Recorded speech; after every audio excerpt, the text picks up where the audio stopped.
इधर विलयन में एक टॉपिक है हेनरी का नियम। पूरा ध्यान आपका इधर होना चाहिए। हेनरी का नियम।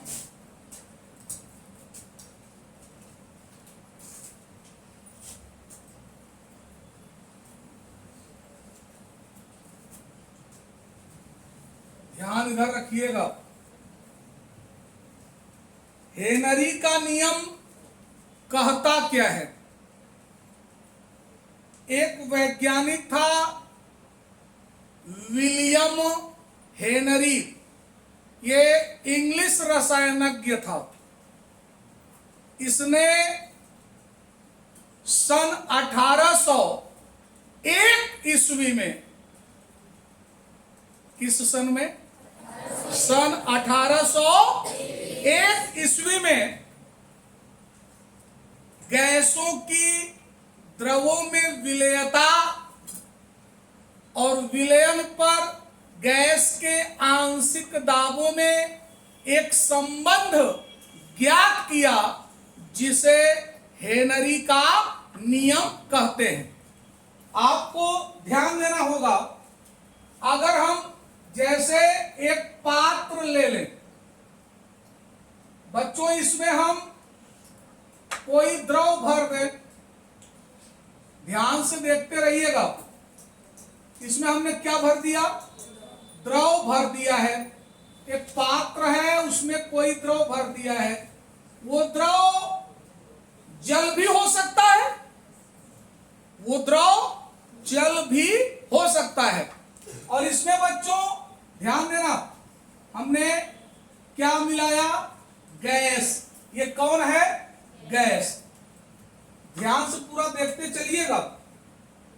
गैस काहे में डाला गया है? द्रव में। काहे में डाला गया? द्रव में। यह नियम कहता क्या है? यह नियम कहता है स्थिर ताप पर। क्या बोला मैंने? स्थिर ताप पर। बच्चों, कंडीशन के बिना कोई भी नियम नहीं दिया जाता है, शर्त जरूर होता है। स्थिर ताप पर गैस की द्रव में विलेयता। ध्यान देना बच्चों, स्थिर ताप पर गैस की द्रव में विलेयता। विलयन पर गैस के आंशिक दाब के अनुक्रमानुपाती होती है।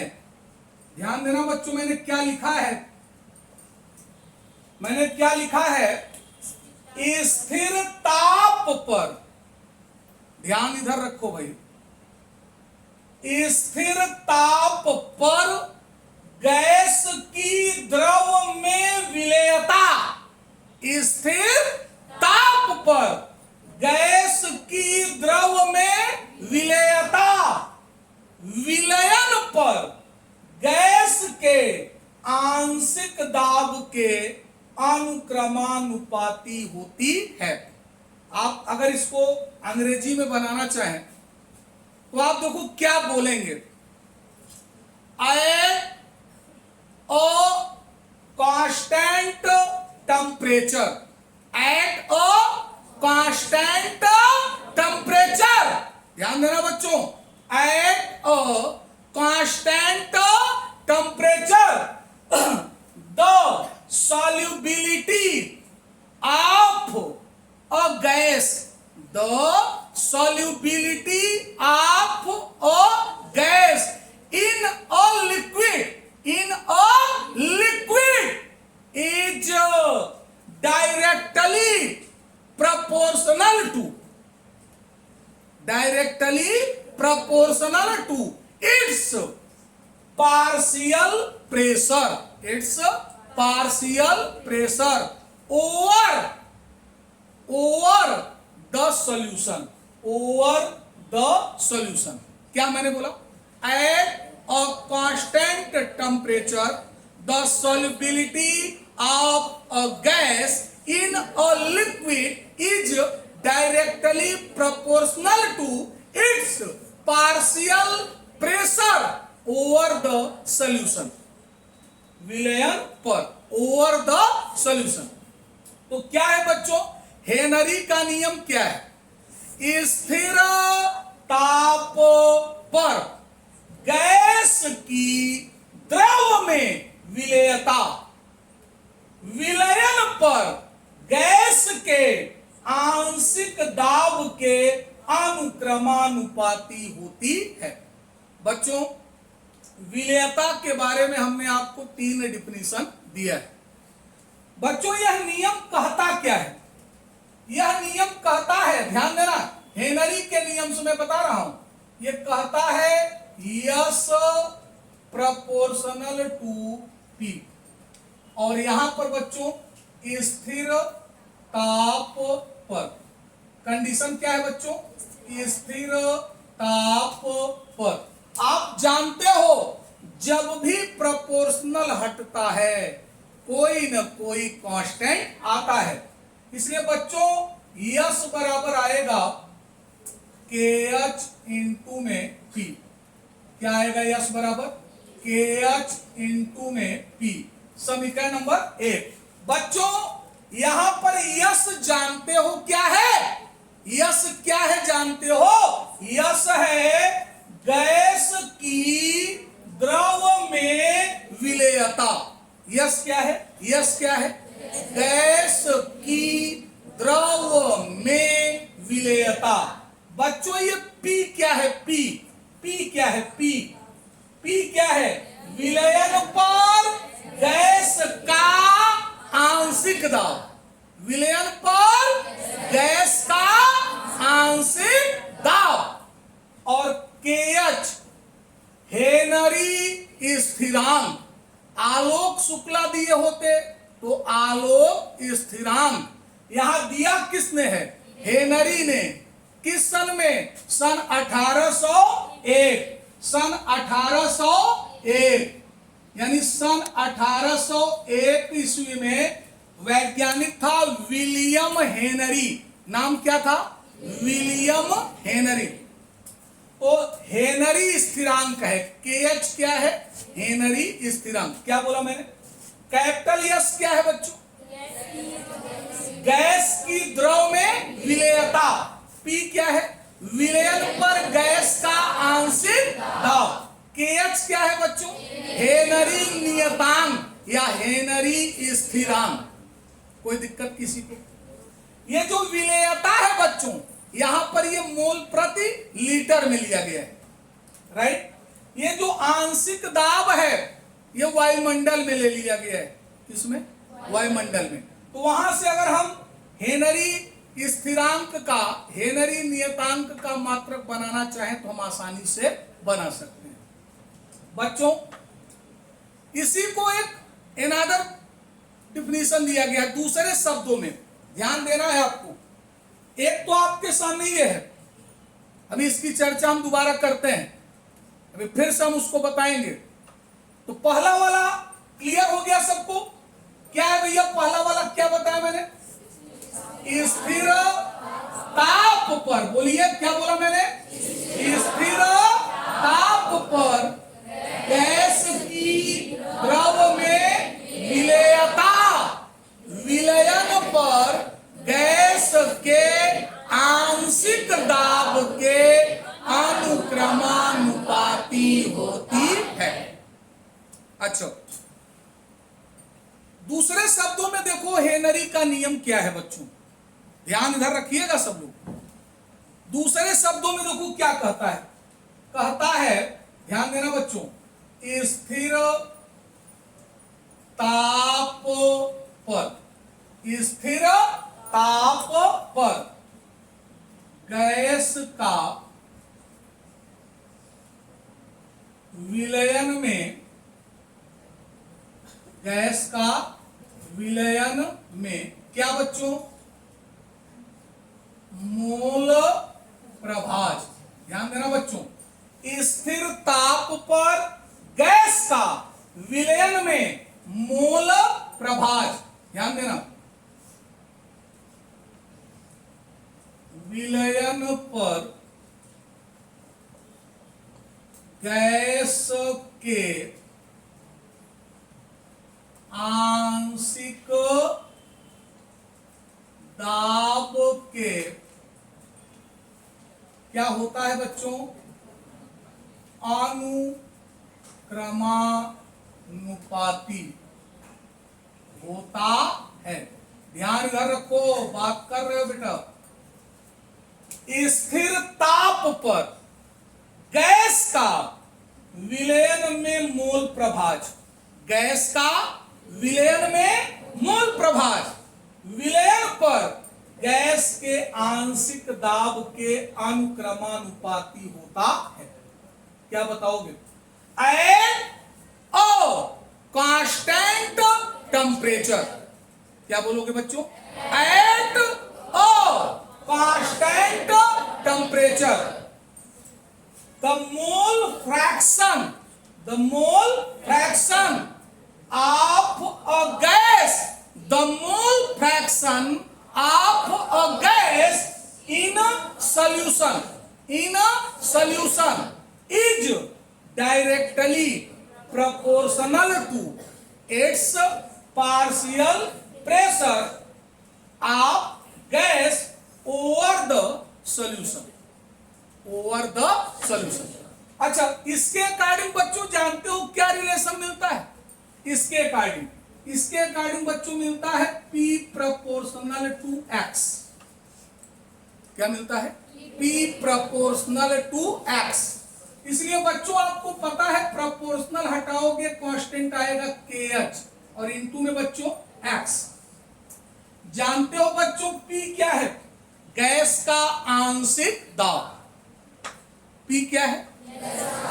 गैस का आंशिक दाब। X क्या है बच्चों? जानते हो X यहां पर? What is X? X क्या है? विलयन में गैस का मोल प्रभाज। X क्या है? विलयन में गैस का मोल प्रभाज। और बच्चों KH क्या है? KH क्या है? हेनरी स्थिरांक या हेनरी नियतांक। बच्चों जानते हो आप X बराबर यहां क्या होगा? Ng बटे Nw प्लस Ng। आपको पढ़ाया गया है बच्चों, अगर विलयन द्विअंगी विलयन है तो उसमें दो लोग होंगे, दो घटक होगा। तो अगर किसी घटक का मोल प्रभाज पूछा जाए तो जैसे मैं बोलूं X बराबर यहां लिखा है Ng अपान Nw प्लस Ng, तो बच्चों X को मैं बोलूंगा विलयन में गैस का मोल प्रभाज, और ये बराबर होगा गैस के मोलों की संख्या पूरा बटे विलायक के मोलों की संख्या प्लस गैस के मोलों की संख्या। यानी Ng यहां क्या है बच्चों? Ng गैस के मोलों की संख्या और Nw विलायक के मोलों की संख्या। और अगर विलायक वाटर हो, जल हो, तो क्या बोलोगे? जल के मोलों की संख्या। यहां W को मतलब वाटर से लिया गया है, यानी विलायक कौन है? जल है, तो जल के मोलों की संख्या। हेनरी के नियम की कुछ सीमाएं हैं, इसमें कुछ बातें आपको दिमाग पर रखनी है, और इसमें जो जो बातें आएंगी उनका विधिवत वर्णन आपको इसी चैप्टर में आगे बताया जाएगा। ध्यान देना, हेनरी के नियम में कुछ सीमाएं जो हैं वो कौन कौन सी हैं, बहुत ध्यान से सुनना। पहला जरा सुनिएगा, हेनरी के नियम की सीमाएं में पहला पॉइंट आपको ध्यान देना है। पहला पॉइंट कहता है गैस का दाब बहुत उच्च नहीं होना चाहिए। क्या कहता है पहला पॉइंट? गैस का दाब बहुत उच्च नहीं होना चाहिए। दूसरा कहता है ताप बहुत कम नहीं होना चाहिए। ताप बहुत कम नहीं होना चाहिए, या यूं कहो ताप क्या होना चाहिए? स्थिर होना चाहिए। ताप क्या होना चाहिए? स्थिर होना चाहिए। तीसरा, गैस का विलायक में आयनन या संगुणन न हो। तीसरा क्या है? गैस का काहे में? विलायक में आयनन या संगुणन न हो। अच्छा ये बताओ आयनन का मतलब क्या होता है? जैसे अगर हम NaCl ले लें और इसका आयनन करोगे तो क्या देगा? Na+ Cl minus. तो ये बताओ NaCl देखने में एक चीज है ना, और ये टूट कर Na+ दिया और Cl माइनस, यानी कई चीज दिया? दो चीज। एक जने टूट के दुई जने के दे तो यही आयनन है। और संगुणन उल्टा है, जैसे C6H5COOH, ये हमने इसका कई अणु ले लिया, दुई अणु, और ये इसका क्या हो जाए? संगुणन। क्या हो जाए? संगुणन। इसका संगुणन हो जाए तो जानते हो ये क्या देगा? ये देगा ब्रैकेट में C6H5COOH, और यहां पर क्या लग जाएगा? Taken twice. अब इधर देखो ये बेंजोइक अम्ल है। बेंजोइक अम्ल का कई अणु है? दुई अणु, और दुई अणु था और यहाँ कई अणु दिया इसने।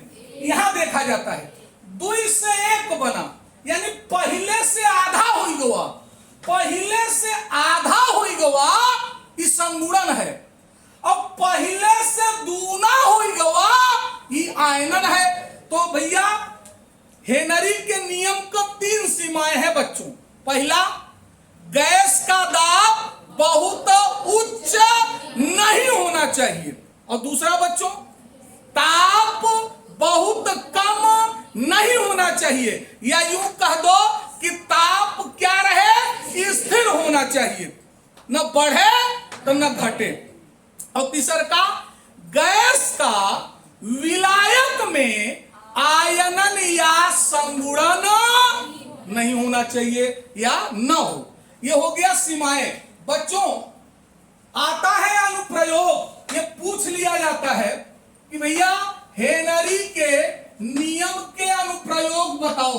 अरे बच्चों गर्मी का समय चल रहा है, कोल्ड ड्रिंक्स ग्रहण कर रहे हो, हल्का सा भी गर्मी लगा कोल्ड ड्रिंक का सेवन कर रहे हो। ये बताओ अगर अनुप्रयोग कोई पूछ ले तो बच्चों 3 बातें याद रखिएगा। कई बातें? 3। अभी मैं पूछूंगा इसके बाद। पहली बात, मृदु पेय नाम सुना है? हाँ, मृदु पेय को अंग्रेजी में नाम तो सुना है, सॉफ्ट ड्रिंक्स। क्या बोलते हैं? Soft drinks. ये जो कोल्ड ड्रिंक्स वगैरह पीते हो तो मृदु पेय में CO2 की विलेयता बढ़ाने के लिए, ध्यान देना, किसकी विलेयता? CO2, carbon dioxide. क्या रहता है कोल्ड ड्रिंक में? जल में CO2 सोडा वाटर तैयार होता है, जल में CO2 सोडा वाटर। तो बच्चों पहला है सॉफ्ट ड्रिंक्स में, कौन ड्रिंक्स? सॉफ्ट ड्रिंक्स में CO2 की विलेयता बढ़ाने के लिए बोतलों को उच्च दाब पर सील किया जाता है। आपको पता होगा कोल्ड ड्रिंक का एक बार ढक्कन खोल दो वो मजा नहीं आता, तुरंत जिसे खोल दिए तुरंत ग्रहण कर लिए तो ठीक है, आधा ग्रहण करके फिर बंद करके ढील ढक्कन बंद करके रखे हो तो बाद में जो उसका स्वाद है, टेस्ट है, या जो उसमें गैस बुलबुला जो भी है वो चीज क्या हो जाता है? समाप्त। तो भैया सॉफ्ट ड्रिंक्स में CO2 की विलेयता बढ़ाने के लिए बोतलों को उच्च दाब पर सील किया जाता है, यानी बंद किया जाता है। वैसे भी देखियो शीशा वाला जो आता है कोल्ड ड्रिंक तो आसानी से खोल लेते हो, एकदम बहुत सील पैक उसका एकदम तगड़ा होता है, कि उसको तोड़ने में बड़ा कठिनाई होता है। तो जरा ध्यान देना, क्या बोला, सॉफ्ट ड्रिंक्स में CO2 की विलेयता बढ़ाने के लिए, यानी ज्यादा मात्रा में रहे, घुला रहे, विलेयता बढ़ाने के लिए बोतलों को उच्च दाब पर सील किया जाता है। दूसरी पॉइंट, बच्चों आपको पता होगा गहरे समुद्र में, कैसा समुद्र, समुद्र का नाम ही है गहराई, गहरे समुद्र में गोताखोरी करने वालों के, कौन खोरी, जो पानी के अंदर जाते हैं, गहरे समुद्र में गोताखोरी करने वालों के श्वसन मिश्रण में, याद रखना बच्चों, O2 के साथ क्या मिलाया जाता है, हीलियम। ये कई एग्जाम में पूछा जाता है कि गहरे समुद्र में गोताखोरी करने वालों के श्वसन मिश्रण में, जो मास्क लगा के जाते हैं, उसमें ऑक्सीजन के साथ और कौन रहता है, हीलियम। तो जरा ध्यान देना, गहरे समुद्र में गोताखोरी करने वालों के श्वसन मिश्रण में O2 के साथ हीलियम मिलाया जाता है, जिससे वापस ऊपर आने पर, जिससे वापस ऊपर आने पर दर्द के प्रभाव को कम किया जा सके। बहुत दर्द होता है, क्या होता है, दर्द।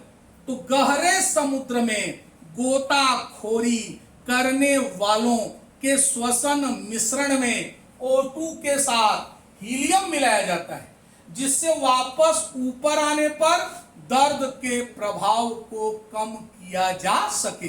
यह हेनरी के नियम का अनुप्रयोग है। तीसरा, फेफड़ों में, काहे में बच्चों, फेफड़ों में रक्त में, फेफड़ों में रक्त में O2 ऑब्लिक CO2, फेफड़ों में रक्त में O2 ऑब्लिक CO2 का आदान प्रदान हेनरी के नियम पर आधारित होता है। तो कई बातें मिली, तीन, सॉफ्ट ड्रिंक्स में CO2 की विलेयता बढ़ाने के लिए बोतलों को उच्च दाब पर सील किया जाता है। दूसरा क्या बताया बच्चों, गहरे समुद्र में गोताखोरी करने वालों के श्वसन मिश्रण में O2 के साथ हीलियम मिलाया जाता है, जिससे वापस ऊपर आने पर दर्द के प्रभाव को कम किया जा सके। और तीसरा, फेफड़ों में, समझ में आ गया।